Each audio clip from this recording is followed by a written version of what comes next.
Nous devons savoir que la Bible ne se contredit pas.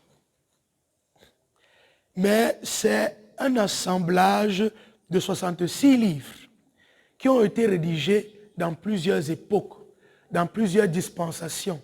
Et dans ces époques différentes, il y avait des choses qui étaient faites. Et dans d'autres époques, ces choses ne peuvent plus être faites. Parce que la Bible est faite de différentes dispensations.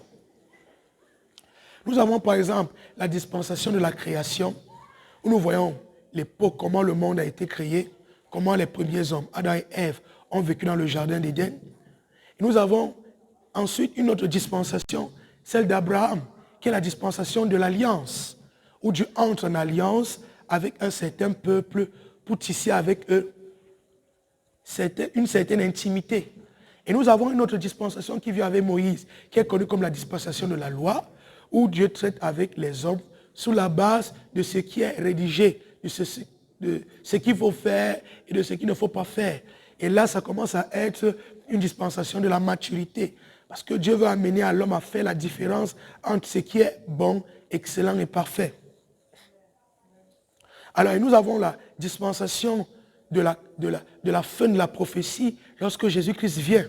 Parce que tous les prophètes de l'Ancien Testament ont prophétisé sur la venue de Jésus, la majeure partie. Et en passant, tous ceux-là qui ont prophétisé sur la venue de Jésus sont ceux-là qui sont connus comme les prophètes majeurs. Donc un prophète majeur n'est pas un prophète qui prophétise beaucoup et tout le temps. Mais le prophète majeur est celui qui a annoncé la venue du Messie. Et le Messie est effectivement arrivé comme ils avaient prophétisé. C'est cela qui a fait d'eux des prophètes majeurs.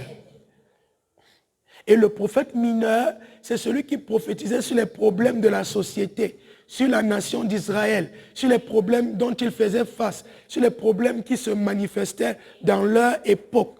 C'était ceux-là qui étaient connus comme des prophètes mineurs. Mais malheureusement, aujourd'hui, il y a cette tendance du prophète où tout le monde veut être prophète majeur.